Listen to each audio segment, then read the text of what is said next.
17 मजल्याची अशी landmark building आपण बांधली, पण ह्यामध्ये तुम्ही गेले 30 वर्षात साताराची एक रिअल इस्टेट मार्केट जे आहे का, साताऱ्याचं रिअल इस्टेट कसं बदलताना बघितलंय?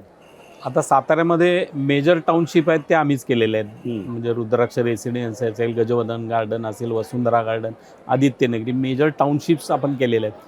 पण आता आम्ही ज्यावेळी मोठ्या तुमच्या मुंबईसारख्या शहरात फिरतो त्यावेळी तिथल्या तुमच्या ज्या टाउनशिप आहेत तसं बघून हेवा वाटायचा आणि आपण एवढं मोठं कधी करणार असं, आणि आपल्या साताऱ्यात तशी एखादी बिल्डिंग व्हायला पाहिजे असं आमचं स्वप्न होतं. त्यामुळं त्या ह्याच्यातनं मनापासून वाटत होतं की आपल्याला तशा बिल्डिंग, त्या ॲम्युनिटीज वगैरे द्यायला पाहिजेत.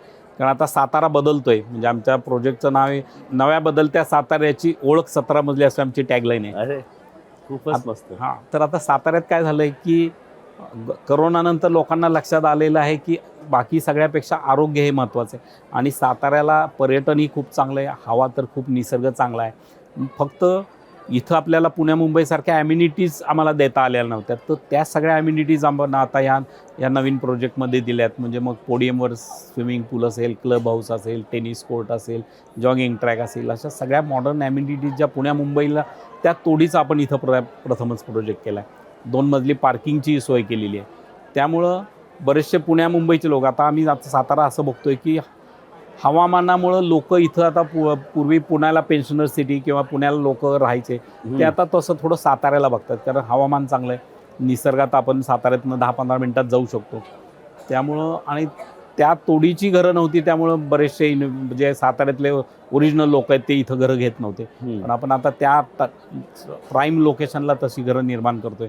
त्यामुळं सातारा आता बदलत्या साताऱ्यामध्ये ही एक आम्ही बदलत्या साताऱ्याच्या ह्याच्यात आम्ही एक भरच घातलेली आहे. म्हणजे जसे धैर्यशील भोसले जे आमच्या इकडे सकाळी येऊन गेले होते, रायझिंग सातारा, हो, जे त्यांनी एक सकाळी सांगितलं की सातारा आता मोठा होतोय. नक्कीच सातारा बदलतोय. साताऱ्यात आता डेव्हलपमेंट दिसायला लागली आहे.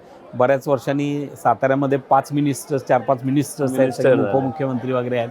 त्यामुळं साताऱ्यात डेव्हलपमेंट आता आपणही बघितलं असेल तर हो, खूप वर्ष आम्ही बघत होतो तसाच सातारा होता. पण या 2-3-5 वर्षापासून इथल्या नेतृत्वाने खूप क्रिएटिव्ह हे मुवमेंट घेतल्यामुळं आता साताऱ्यामध्ये खरोखर खूप चांगला बदल जाणवतोय. आणि हा आता सातारा डेव्हलपमेंटच्या फेजवर नक्कीच आहे. म्हणजे आज दिवसभरात ज्या ज्या व्यक्ती आणि इम्पॉर्टंट म्हणजे ज्या ज्या व्यावसायिकांना आम्ही भेटलोय, असं बघून वाटतंय की सातारा पुढच्या 10 वर्षात खूप बदलणार आहे. आणि असं बदलणार आहे की मराठी लोक आजच तुम्ही इकडे इन्व्हेस्ट करून ठेवा, घरं घेऊन ठेवा, कारण पुढे ते थोडं मुश्किल होणार आहे. नक्की खरंच तशीच परिस्थिती होईल. नाही, आणि तसं झालं तर चांगलंच आहे. एक गोष्ट साताऱ्याची खूप चांगली आहे की तो मराठी अजूनही साताऱ्यामध्ये तसंच आहे. हो, पूर्ण मराठी आहे. आम्ही इथं हिंदी सुद्धा बोलत नाही. नाही. मराठीशिवाय बाकी काहीच चालत नाही. इथं पूर्ण मराठीच आहे सातारा.